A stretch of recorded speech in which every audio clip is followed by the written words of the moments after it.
नमस्कार. आज आपण 3 अंकी संख्येची एक गंमत बघणार आहोत.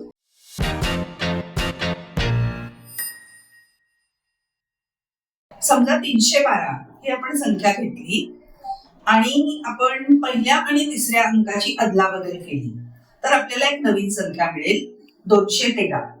आणि 312 आणि 213 यांची वजाबाकी केली तर आपल्याला एक संख्या मिळेल 99 किंवा 099.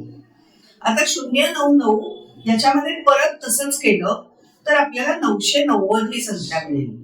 आता पहिल्या वेळेस आपण वजाबाकी केली, आता आपण 099 आणि 990 यांची जर बेरीज केली तर आपल्याला काय मिळेल, तर आपल्याला 1089 किंवा 1089 ही संख्या मिळेल.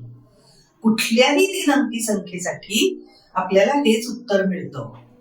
म्हणजे तुम्ही 512 ही संख्या घ्या, 512 पासून 215 होईल, 512 मधून 215 वजा करा, आलेल्या उत्तरातल्या परत पहिल्या आणि तिसऱ्या अंकांची अदलाबदल करा आणि आलेली संख्या यांचं बेरीज करा.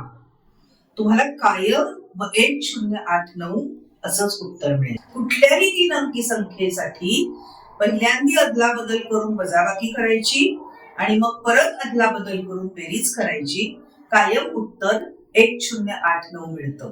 आता ह्याच्यावरनं प्रश्न असा आहे की 1089 हेच उत्तर का मिळतं आणि ह्याच्या मागे काही कारण असतील का, शोधून काढा.